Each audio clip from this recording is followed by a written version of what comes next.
ma famille a envoyé un message de groupe. Nous avons discuté, et nous pensons qu'il vaut mieux que tu prennes tes distances pour le moment. Pas d'explication, pas de remerciement, juste un renvoi sec. J'ai répondu, compris. Je respecterai cela et je m'éloignerai complètement de la famille. Prenez soin de vous. Cette nuit-là, à 3h17 du matin, j'ai fermé leur fonds de 87 000 € d'un simple clic. Au lever du soleil, mon téléphone affichait 89 appels manqués. Le message vocal de mon père disait, que s'est-il passé? La banque avait signalé toutes les opérations. Oui, c'est arrivé il y a environ un an, mais je suis enfin prêt à partager cette histoire. Désolé si c'est long, mais j'ai besoin de m'en libérer, car honnêtement, ça me ronge depuis des mois. C'était un jeudi soir, vers 19h. Je me souviens précisément de l'heure, parce que je venais de rentrer d'une réunion client épuisante qui avait duré 3 heures de plus que prévu.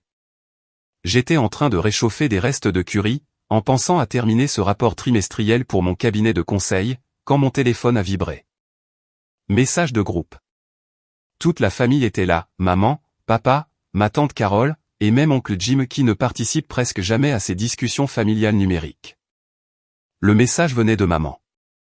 Court, et d'une brutalité directe, nous en avons discuté, et nous pensons qu'il vaut mieux que tu prennes tes distances vis-à-vis de la famille pour le moment. Rebecca a besoin d'espace. Nous en avons tous besoin. J'ai fixé mon téléphone pendant une bonne minute entière. La cuisine était plongée dans un silence total, à part le bourdonnement du micro-ondes. J'ai relu le message 3 fois pour être sûr de ne pas mal comprendre. Ma tante Carole a réagi avec un pouce levé en moins de 30 secondes. Juste comme ça, un simple pouce levé pour m'exclure de la famille, comme si j'étais une connaissance toxique qu'il devait bloquer. Oncle Jim a ajouté, c'est difficile, mais nécessaire. Papa est resté silencieux, ce qui, bizarrement, m'a fait plus mal que s'il s'était joint aux autres. Je me suis assis à la table de la cuisine, le curry en train de refroidir, et j'ai tapé, compris. Je respecterai cela et je m'éloignerai de la famille. Prenez soin de vous. J'avais envie d'en dire plus. J'avais envie de demander ce que j'avais fait de mal, de me défendre, de souligner l'ironie de couper leur principal soutien financier. Mais je ne l'ai pas fait. J'ai appuyé sur « Envoyer » et j'ai posé mon téléphone face contre le comptoir. Cette nuit-là, je n'ai pas dormi. Je repensais sans cesse à ce message, sa désinvolture, sa finalité, son caractère coordonné. Ils avaient clairement discuté de cela sans moi. Ils avaient pris une décision collective sur ma place dans la famille, comme si j'étais un problème à résoudre. Vers 3 heures du matin, allongé à fixer le plafond, quelque chose a fait tilt. Très bien. Ils voulaient que je prenne mes distances. J'allais le faire complètement. Je me suis levé, j'ai pris mon ordinateur portable, et je me suis connecté au compte joint que je gérais depuis 5 ans. Vous savez, celui qui payait l'insuline de maman, aidait papa avec ses mensualités hypothécaires, maintenait l'appartement de Rebecca à flot quand son travail de graphiste freelance se tarissait pendant des mois. Le compte qui affichait 3 247 € à ce moment-là, avec ma contribution automatique mensuelle de 1 500 € prévue pour le lendemain matin. J'ai annulé le virement automatique. Puis j'ai transféré le solde restant sur mon compte personnel. Et enfin, j'ai fermé le compte entier. Toute l'opération a pris peut-être 10 minutes. 5 ans de responsabilité financière terminés par quelques clics de souris à 3h17 du matin. Au lever du soleil, mon téléphone est devenu fou. À 8h environ, j'avais 89 appels manqués. Papa avait laissé un message vocal où il semblait tremblant et paniqué. « Fils, que s'est-il passé ? » La banque a tout signalé. L'ordonnance de maman a été refusée. Le paiement hypothécaire a échoué. Il y a un problème de fonds insuffisant. Tu vas bien ? Pourquoi as-tu fait ça ? Rappelle-moi tout de suite. Il y avait aussi des textos qui affluaient. Maman, la pharmacie dit qu'il n'y a plus d'argent pour mon insuline. Que se passe-t-il ? Rebecca, mon chèque de loyer a été refusé, mon propriétaire panique. Il est arrivé quelque chose au compte ?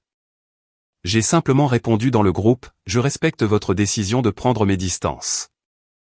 Mais voilà le problème, il n'avait absolument aucune idée de ce qu'il venait de faire. Il ne se rendait pas compte à quel point je tenais tout ensemble en coulisses, discrètement. Ce message m'avait frappé comme une trahison, parce que je les soutenais financièrement depuis des années sans rien demander en retour, sans même exiger un minimum de respect ou de gratitude. C'est cette histoire-là. L'histoire de la façon dont je suis devenu le soutien vital financier de ma famille, et de ce qui s'est passé quand ils ont décidé de m'exclure tout en s'attendant à ce que l'argent continue de couler. Pour vraiment comprendre pourquoi ce message de groupe m'a fait l'effet d'un coup de poignard, il faut remonter environ 5 ans en arrière. C'est à ce moment-là que tout a commencé à s'effondrer pour ma famille, et que, d'une manière ou d'une autre, je suis devenu le « réparateur » désigné pour des problèmes que je n'avais pas créés. Rebecca était en très mauvaise posture mentalement. C'était sa 2e hospitalisation pour une dépression sévère et de l'anxiété en 18 mois. Elle spiralait depuis des semaines quand papa m'a enfin appelé. J'étais à mon bureau, en train de travailler tard sur une proposition client, quand mon téléphone a sonné à 21h. Papa pleurait dans le parking d'une pharmacie, ce qui m'a immédiatement mis en panique, parce que papa ne pleure jamais. Elle ne va pas s'en sortir, fiston, a-t-il dit, la voix brisée. Il refuse de l'admettre dans le programme intensif sans paiement d'avance, et nous sommes complètement à sec. L'assurance conteste tout, en disant que ce n'est pas médicalement nécessaire. Je ne sais plus quoi faire. J'entendais maman pleurer en fond, et papa essayait de se reprendre tout en expliquant que Rebecca faisait des crises de panique si violentes qu'elle ne pouvait plus quitter son appartement pendant des jours. Elle avait perdu son emploi dans une agence de marketing parce qu'elle ne se présentait plus. Ses économies étaient épuisées. Leurs économies aussi, après l'avoir aidée lors de la première crise. J'avais 27 ans à l'époque, je travaillais des heures folles comme consultant en affaires, mais je gagnais bien ma vie environ 85 000 € par an, ce qui semblait une fortune après avoir grandi dans une famille toujours en difficulté financière. Cette nuit-là, je n'ai même pas hésité. Je me suis connecté à mon compte d'épargne et j'ai transféré 15 000 € directement au centre de traitement. En un seul virement, mon fonds d'urgence a disparu. Tout le monde a appelé ça un miracle quand Rebecca s'est stabilisée après 3 mois de programme. Elle est rentrée à la maison en meilleure santé, en parlant de mécanismes de coping et de techniques de thérapie. Toute la famille a traité ça comme une intervention divine, mais personne n'a jamais mentionné que c'était moi qui avais rendu cela possible. Personne n'a proposé de me rembourser non plus. Je ne m'y attendais pas vraiment, mais une petite reconnaissance aurait été appréciable. Mais ce n'était que le début. Dans les 6 mois qui ont suivi, maman a reçu un diagnostic de diabète de type 2, et le coût de ses médicaments était astronomique. Les heures de travail de papa ont été réduites à l'entrepôt où il travaillait depuis 15 ans, une restructuration d'entreprise absurde qui a supprimé la moitié des postes à temps plein. Chaque fois qu'un problème surgissait, chaque fois qu'une nouvelle facture arrivait ou qu'une nouvelle crise éclatait, il m'appelait. Au début, c'était des petites sommes. Juste 300 € pour ce mois-ci. On s'en sortira la prochaine fois. Mais ensuite, Rebecca a déménagé et a immédiatement accumulé du retard sur son loyer. Puis maman a eu besoin de soins dentaires non couverts par l'assurance. Puis la voiture de papa a eu besoin de réparations majeures sans elle, il ne pouvait plus aller travailler. J'étais célibataire, je travaillais 80 heures par semaine, je gagnais bien ma vie. Je vivais dans un petit appartement d'une chambre, je conduisais une Honda de 10 ans, et je n'avais pratiquement pas de vie sociale parce que j'étais toujours soit en train de travailler, soit en train de gérer une crise familiale. Ça semblait logique, non ? Ils avaient besoin de stabilité. J'avais les moyens de la leur offrir. Alors j'ai créé ce compte à mon nom, et j'ai commencé à y faire transiter les paiements, les ordonnances de maman, les tickets modérateurs de la thérapie de Rebecca, les mensualités de la voiture de papa quand il prenait du retard. Parfois même leurs factures de téléphone quand les choses devenaient vraiment tendues. Quand ils prenaient du retard sur d'autres factures, ils me donnaient accès à tous leurs mots de passe et numéros de compte, non pas vraiment par confiance, mais parce qu'ils ne voulaient pas s'embêter à gérer eux-mêmes leur catastrophe financière. Ils m'appelaient « le responsable », mais ce qu'ils voulaient vraiment dire, c'était « le pratique ». Celui sur qui on pouvait compter pour résoudre les problèmes avec de l'argent, au lieu de leur demander de faire des choix difficiles ou des sacrifices. Ma vie s'est transformée en un grand registre de sacrifices silencieux. J'ai downgradé mon appartement pour un plus petit, dans un quartier moins bien. J'ai arrêté les vacances où je ne pouvais plus me le permettre. J'ai mangé des ramen instantanés et des sandwichs au beurre de cacahuète pour le dîner plus de soir que je ne veux l'admettre. Tout ça pour continuer à être leur filet de sécurité financier. Le plus fou, c'est que personne ne m'a jamais demandé comment j'allais. Pas une seule fois. Quand j'arrivais épuisé au dîner de famille après avoir travaillé 7 jours sur 7, il me saluait à peine avant de plonger dans les discussions sur la dernière crise de Rebecca, la recherche d'emploi de papa ou le dernier rendez-vous médical de maman. Je suis devenu une sorte de figurant de fond, dont l'unique rôle était de résoudre les problèmes d'argent. J'ai commencé à tout noter dans un tableur. Pas par mesquinerie, mais parce que les montants devenaient tellement importants que j'avais besoin de comprendre où passait mon argent. À la 3e année, je contribuais plus de 1800 € par mois pour maintenir ma famille à flot, sans compter les paiements d'urgence ponctuels qui variaient entre 200 € et 2000 €. Le pire, c'était de les voir répéter les mêmes erreurs encore et encore. Rebecca se stabilisait, reprenait du freelance, acceptait trop de projets, faisait un burn-out, puis disparaissait pendant des semaines. Papa trouvait un boulot temporaire, dépensait le premier salaire en choses inutiles, puis paniquait quand le loyer arrivait. Maman sautait ses prises de médicaments pour économiser, finissait aux urgences, et créait une facture médicale qui effaçait toutes les économies. Mais dès que j'essayais de suggérer qu'ils devaient changer leurs habitudes, je devenais le méchant. « Tu ne sais pas ce que c'est que de galérer », disait Rebecca.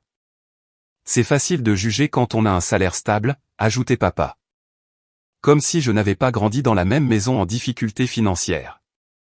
Comme si je n'avais pas payé mes études en travaillant pendant qu'il s'endettait. Comme si le succès m'était tombé tout cuit dans les mains. Le problème quand on devient le plan B de tout le monde, c'est que ça devient très vite une attente normale. Ce qui avait commencé comme une aide d'urgence est devenu un soutien régulier, puis ce soutien régulier est devenu un droit acquis. En 2020, Rebecca a eu un terrible accident de voiture, pas du tout sa faute. Un conducteur ivre a grillé un feu rouge et l'a percuté de côté. Elle est restée une semaine à l'hôpital avec une clavicule cassée et une commotion cérébrale. Pendant sa convalescence, la compagnie d'assurance a commencé à jouer au plus malin, contester la responsabilité, retarder les paiements, lui rendre la vie impossible alors qu'elle luttait déjà avec la kinésithérapie et le traumatisme. J'ai payé l'avocat spécialisé en dommages corporels 5000 € d'acompte, comme ça, d'un coup. L'avocate, une femme très affûtée, a regardé le rapport de police et m'a dit que c'était gagné d'avance, mais que ça pouvait prendre 18 mois pour conclure. Pendant ce temps, Rebecca ne pouvait pas travailler à cause de ses blessures à la tête et faisait des crises de panique à l'idée de conduire. Ensuite, Rebecca s'est mise avec ce type, Tyler, clairement une mauvaise nouvelle. Je l'ai rencontré une fois à un barbecue familial et j'ai tout de suite eu de très mauvaises vibrations. C'était le genre de gars qui parle de grands projets d'affaires mais qui n'a jamais l'air d'avoir de revenus réels. Il commandait des plats chers quand on sortait, mais n'avait jamais son portefeuille. Comportement classique de parasite. Rebecca était complètement sous le charme. Elle a emménagé chez lui et parlait déjà de lancer ensemble une agence créative. 3 mois plus tard, elle a découvert qu'il utilisait ses cartes de crédit pour financer ses idées de business, et qu'il la trompait avec son ex. Quand elle l'a enfin quitté en pleine nuit, elle s'est enfuie avec seulement son ordinateur portable et une valise. C'est moi qui lui ai envoyé 1200 € pour l'hôtel et les courses pendant qu'elle cherchait un nouveau logement. Puis j'ai payé sa caution et le premier mois de loyer quand elle a trouvé un studio. Je n'ai jamais revu un centime, mais au moins elle était en sécurité. Ils ne m'ont jamais demandé d'où venait tout cet argent. Ils n'ont jamais vu le tableur où je suivais mes propres dépenses, essayant de rester à flot tout en soutenant tout le monde. Ils trouvaient ça normal, comme si j'étais une sorte de programme d'aide sociale existant uniquement pour leurs bénéfices. Le point de rupture a commencé autour de Noël, il y a 2 ans. J'étais particulièrement stressé par le travail. On était en pleine transition majeure avec un client, ce qui m'obligeait à travailler quasiment toutes mes heures éveillées pendant 6 semaines d'affilée. Je survivais aux boissons énergisantes et aux plats à emporter, je dormais peut-être 4 heures par nuit, et je me poussais à bout. Le 23 décembre, Rebecca m'a envoyé un texto, est-ce que je pouvais lui acheter des pneus neufs pour Noël ? Pas une demande ou une question du style, est-ce que tu peux le faire, comme si c'était acquis que je le ferais. Sa voiture avait besoin de 4 pneus, devis de 800 €. C'était juste après que j'avais payé son loyer ce mois-là, parce que son plus gros client freelance avait repoussé le paiement après le nouvel an. J'étais assis dans mon bureau à 23 h, en train de finir une présentation le lendemain de Noël, quand son message est arrivé. J'ai fixé l'écran 1 minute, et j'ai senti quelque chose se briser en moi. J'ai répondu, je viens de payer ton loyer ce mois-ci. Je ne peux pas faire les deux. Sa réponse a été immédiate, sérieux ? C'est Noël. Je ne demande rien d'extravagant. Puis est venue la manipulation émotionnelle, bon, je suppose que je vais rouler avec des pneus lisses et espérer ne pas mourir dans un accident. Mais au moins tu auras économisé 800 €. Comme je ne répondais pas tout de suite, elle est allée pleurer auprès de mes parents. 1 heure plus tard, papa m'envoyait un texto, essaie d'être un peu plus compréhensif, fiston. Elle traverse une période difficile mentalement après tout ce qui s'est passé avec Tyler. Tu ne sais pas à quel point c'est dur. C'est là que quelque chose en moi s'est fissuré. Je n'ai pas explosé, mais j'ai commencé à faire les choses différemment. J'ai commencé à tout documenter, chaque euro envoyé, chaque facture payée, chaque culpabilisation, chaque excuse. J'ai fait des sauvegardes, je me suis envoyé des relevés bancaires par email, j'ai pris des captures d'écran des conversations pas pour leur mettre sous le nez plus tard, mais pour me rappeler que c'était réel, que je n'imaginais pas à quel point ils me vidaient sans jamais dire merci.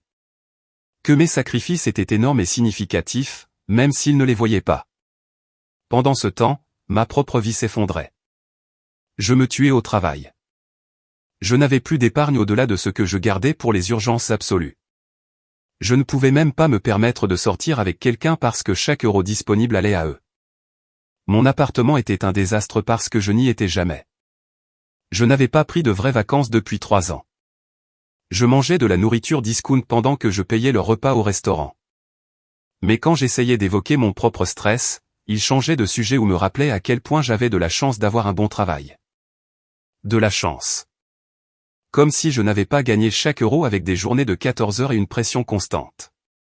Comme si le succès m'avait été offert sur un plateau pendant qu'ils souffraient sans aucune faute de leur part. Le pire, c'était de les voir gaspiller l'argent que je travaillais si dur pour leur fournir. Rebecca me remboursait parfois pour les courses via Venmo, puis postait des stories Instagram depuis des restaurants chers. Papa demandait de l'aide pour les factures d'électricité, puis mentionnait l'achat d'une nouvelle perceuse la même semaine. Maman avait besoin d'argent pour des frais médicaux, puis arrivait avec de nouveaux bijoux.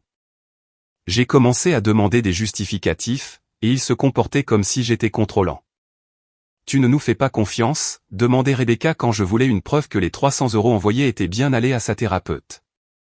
On n'est pas tes employés, disait papa quand je lui demandais de me forwarder la vraie facture au lieu de juste me dire le montant. Mais ils n'avaient aucun problème à me traiter comme leur guichet automatique personnel. Le mois dernier, tout a culminé de la manière la plus absurde possible. Rebecca allait mieux. La thérapie l'aidait. Elle avait décroché quelques bons contrats freelance et payait son loyer régulièrement depuis 3 mois. Pour la première fois, je commençais à être optimiste, peut-être que la famille retrouvait enfin un peu de stabilité. J'étais en réunion client quand le message est arrivé, donc je ne l'ai vu qu'1 heure plus tard. À ce moment-là, il y avait déjà tout un fil de discussion.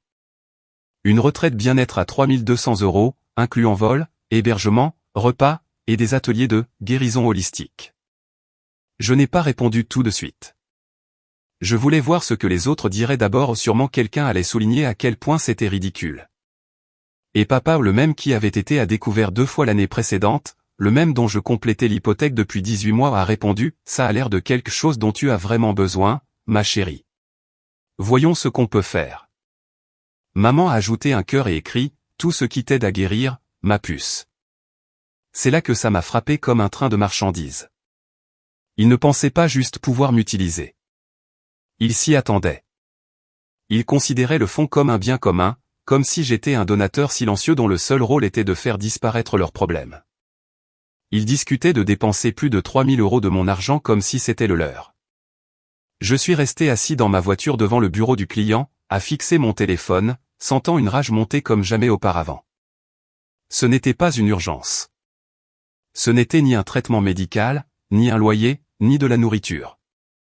C'était des vacances chères qui coûtaient plus que ce que beaucoup de gens gagnent en un mois, discutées nonchalamment comme un usage raisonnable d'un fonds d'urgence. Mais le vrai coup fatal est arrivé 2 nuits avant ce message de groupe. On avait notre appel vidéo familial mensuel, une habitude que maman avait imposée pendant la pandémie et qui était restée. D'habitude, ces appels étaient juste des mises à jour sur la vie de chacun. Mais celui-là a été différent dès le début. J'étais excité de partager une bonne nouvelle pour une fois. Je venais de décrocher un gros client, une entreprise du Fortune 500 qui voulait que notre cabinet gère toute leur transformation digitale. C'était énorme. Le genre de contrat qui change une carrière et qui allait enfin me donner un peu d'air financier. Les gars, j'ai une super nouvelle, j'ai commencé. Mais papa m'a coupé, désolé fiston, on peut revenir sur la situation logement de Rebecca d'abord? Elle ne se sent pas en sécurité là où elle est, et il faut vraiment qu'on trouve une solution. Rebecca a enchaîné, oui, il y a eu encore une effraction dans mon immeuble la semaine dernière, et le propriétaire ne fait rien pour la sécurité. J'ai des crises de panique chaque fois que j'entends du bruit dans le couloir. Il voulait la déménager dans un meilleur quartier, un bien meilleur quartier. On a passé les 45 minutes suivantes à regarder des annonces en ligne, tout le monde commentant les plans de travail en granit, la buanderie intégrée, l'accès à la salle de sport des appartements à 800 à 200 € de plus par mois que son studio actuel. Quand j'ai enfin réussi à reparler de ma nouvelle pro, maman a dit « Oh, c'est gentil, mon chéri », avant de revenir immédiatement sur le calendrier de déménagement de Rebecca. C'est là que j'ai dit calmement, sans élever la voix, peut-être qu'il est temps que quelqu'un d'autre prenne le relais pour aider avec tout ça. Le silence a été glacial. On aurait entendu une mouche voler à travers l'appel vidéo. Comme si j'avais dit quelque chose d'offensant juste en suggérant que je ne devais pas être le seul à tout réparer. Maman a réagi la première, « Mon chéri, tu sais bien qu'on le ferait si on pouvait, mais tu es le seul qui est vraiment stable en ce moment. » Stable. Encore un mot pour « utile ». Une autre façon de dire, le seul qui a de l'argent qu'on peut prendre. Rebecca a commencé à pleurer aux de vraies larmes. Je n'arrive pas à croire que tu ramènes ça à l'argent alors que je parle de ma sécurité. Je pensais que la famille était censée se soutenir. Papa a essayé de jouer les médiateurs, allons, Rebecca, ton frère a fait beaucoup pour nous. Mais fiston, tu dois comprendre, elle est vulnérable en ce moment. On ne peut pas l'abandonner quand elle a besoin d'aide. Abandonner. Comme si poser des limites, c'était abandonner. Comme si demander à des adultes de résoudre leurs propres problèmes, c'était de la cruauté. J'ai quitté l'appel plus tôt ce soir-là, prétextant du travail à rattraper. Mais je suis resté des heures dans mon bureau à la maison, à fixer mon tableur financier. 87 421,13 €. 5 ans de données financières, chaque paiement, chaque facture, chaque virement d'urgence suivi avec un détail obsessionnel. Contribution mensuelle, urgence, prime d'assurance, frais médicaux, complément de loyer, réparation de voiture, honoraires d'avocat, facture d'utilité publique, courses, ticket modérateur de thérapie, médicaments. Total, 87 421,13 €. Silence de mort. J'ai regardé leur visage pendant qu'ils digéraient le chiffre. La bouche de papa était grande ouverte. Maman avait l'air sur le point de vomir. Rebecca avait arrêté de pleurer et fixait simplement l'écran. « Tu nous as surveillés » a dit maman, horrifiée. « Non » ai-je répondu. J'ai suivi mes propres dépenses. J'essayais de comprendre pourquoi je ne peux pas partir en vacances, m'acheter des meubles corrects ou épargner pour la retraite. C'est là que mon argent est parti. Tante Carole a pris la parole pour la première fois, 87 000 €. Comment est-ce possible? Très facilement, ai-je dit. 15 000 € pour le traitement de Rebecca, 8 000 € de compléments hypothécaires pour papa, 12 000 € de frais médicaux pour maman, 6 000 € de caution et complément de loyer pour Rebecca, 5 000 € d'honoraires d'avocat, 10 000 € de réparation et assurance auto, la liste continue. Papa a essayé la culpabilisation, on est une famille. La famille est de la famille. On ne peut pas mettre un prix là-dessus. Tu as raison, ai-je dit. La famille est de la famille, mais ça n'a pas été de l'aide. Ça a été de l'habilitation. Vous avez tous répété les mêmes erreurs financières parce que vous saviez que je vous rattraperais quand vous tomberiez. Vous n'avez jamais eu à apprendre des conséquences, parce qu'il n'y en avait jamais. Rebecca a retrouvé sa voix, donc quoi? Tu vas juste nous laisser tout perdre? Tu vas laisser maman sans ses médicaments? Tu vas me laisser devenir sans abri? Je vais vous laisser gérer vos problèmes comme des adultes, ai-je répondu exactement comme je gère les miens. Mais toi, tu n'as pas des problèmes comme les nôtres, a protesté maman. Tu as un bon travail. Tu es diplômé.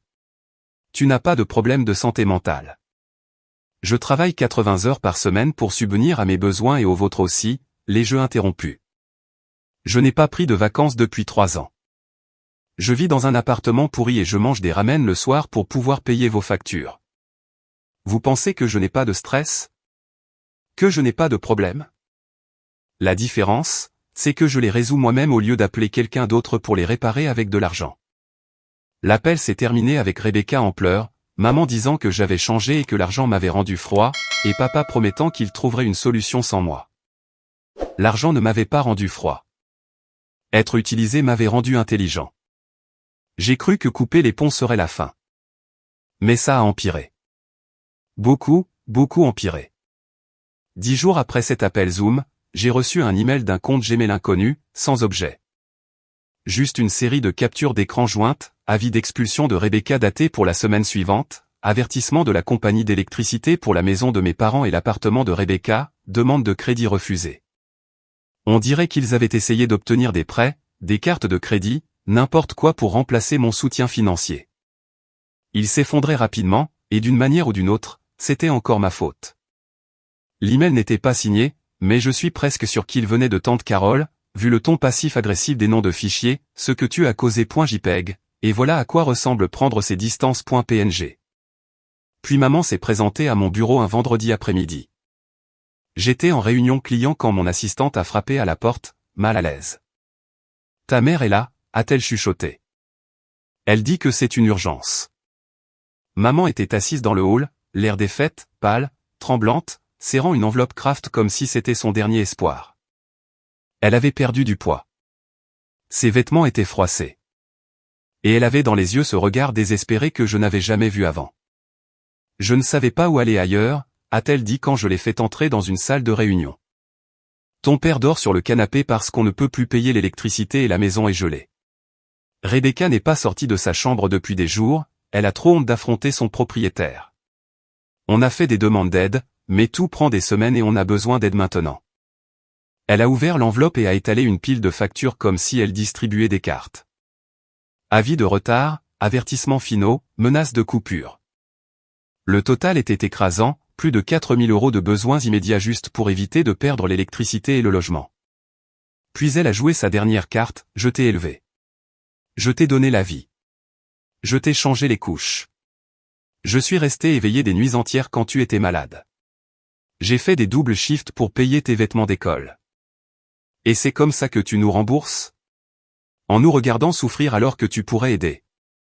J'ai ri pas parce que c'était drôle, mais parce que l'audace était à couper le souffle. Ce n'est pas juste, a-t-elle dit, les larmes commençant à couler. On t'aiderait si on pouvait. Quand? Les jeux interrompus. Quand m'as-tu déjà aidé? Quand je cumulais 3 jobs pour payer mes études? Quand je mangeais des pâtes tous les soirs pour pouvoir vous envoyer de l'argent pour les courses? Quand je n'ai pas eu de rendez-vous amoureux depuis 2 ans parce que chaque euro disponible va dans vos urgences familiales? Elle n'avait pas de réponse. Mais la vraie bombe est arrivée une semaine plus tard. J'étais chez moi un samedi matin, enfin en train de prendre un petit déjeuner tranquille pour la première fois depuis des années, quand une grosse enveloppe est arrivée en recommandé. En tête bancaire, marqué « Urgent enquête fraude ». À l'intérieur, 20 pages de documentation sur une demande de prêt professionnel qui avait été signalée par leur service anti-fraude. Quelqu'un avait demandé 80 000 € en utilisant mon nom, mon numéro de sécurité sociale, et le numéro fiscal du compte familial. L'entreprise s'appelait Rebecca Grace Recovery Service LLC, une société de conseil en services de santé mentale pour clients corporate. Pure fiction. La signature sur la demande ressemblait à la mienne, mais suffisamment différente pour qu'un expert en écriture la reconnaisse comme un faux. Maman et papa étaient listés comme co-signataires, ce qui signifiait qu'ils étaient directement impliqués dans ce montage. Si je n'avais pas fermé ce compte quand je l'ai fait, le prêt aurait pu passer. Ils avaient apparemment planifié ça depuis des semaines, peut-être des mois. Ils ne se contentaient pas de m'utiliser. Ils essayaient de me piéger pour un prêt que je n'avais jamais accepté de prendre. Tout ce, prendre ces distances de la famille, n'était pas une blessure spontanée. C'était un coup monté calculé.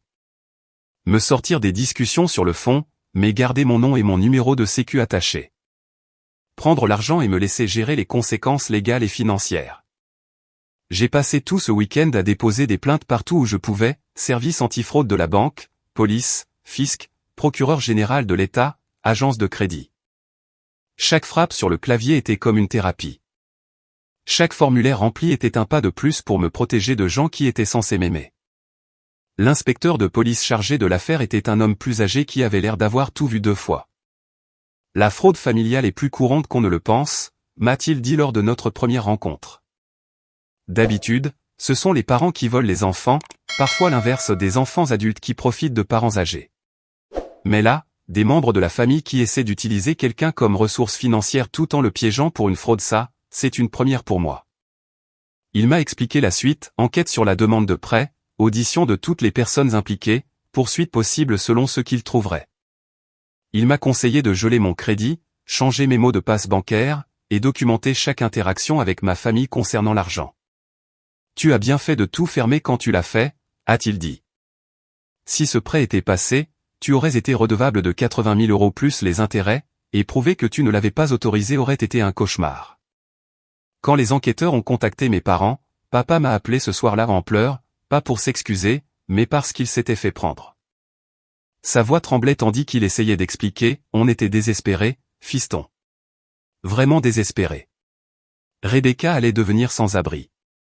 Ta mère rationnait son insuline. Je pensais que j'allais perdre la maison. On s'est dit que si on pouvait juste obtenir assez pour tout stabiliser, on trouverait un moyen de rembourser avant que tu ne le découvres. Vous avez pensé que vous pouviez commettre une fraude à mon nom et que je ne le découvrirais jamais, ai-je répondu, incrédule. On ne voyait pas ça comme une fraude. On voyait ça comme emprunté dans la famille. Tu as toujours été là pour nous, et on s'est dit que c'était juste une façon plus formelle d'obtenir de l'aide. Une façon plus formelle? Vous avez falsifié ma signature sur une demande de prêt. Vous avez utilisé mon numéro de sécurité sociale sans permission. Ce n'est pas emprunté dans la famille. C'est du vol d'identité. Il est resté silencieux un long moment. Je sais que ça en a l'air, mais on n'a jamais voulu te faire du mal. On essayait juste de survivre. En détruisant mon crédit et en me rendant potentiellement responsable d'un prêt que je n'avais pas pris. Et si je n'avais pas repéré ça? Et si la banque n'avait pas signalé l'opération? J'aurais pu être ruiné financièrement sans jamais savoir pourquoi. C'était notre dernière conversation. Parce que dit-on à quelqu'un qui pense que t'aimer signifie avoir le droit de te voler? Ça fait presque 1 an maintenant que j'ai fermé ce fonds. Depuis les appels à 3 heures du matin, les 89 messages vocaux manqués, depuis qu'ils ont essayé de falsifier mon nom sur une demande de près de 80 000 €. Et je peux honnêtement dire que je n'ai jamais été aussi heureux. Les premiers mois ont été durs, je ne vais pas mentir. Je me sentais coupable en permanence, je me remettais en question tous les jours. Je me réveillais en me demandant si maman avait pu acheter ses médicaments, si Rebecca dormait dans sa voiture, si papa avait perdu la maison. Le conditionnement de 30 ans ne disparaît pas du jour au lendemain. Mais petit à petit, la culpabilité s'est estompée. J'ai repris ma vie en main. J'ai commencé à épargner. J'ai pris des vacances les premières en 5 ans. J'ai déménagé dans un meilleur appartement. J'ai recommencé à sortir, à rencontrer des gens, à vivre pour moi. Je ne regrette pas l'argent que j'ai donné quand c'était de l'aide réelle et nécessaire. Mais je ne regrette absolument pas d'avoir posé des limites quand ils ont commencé à me traiter comme une ressource infinie plutôt que comme un être humain. Parfois, la famille la plus saine est celle qu'on choisit et parfois, c'est celle qu'on doit apprendre à quitter.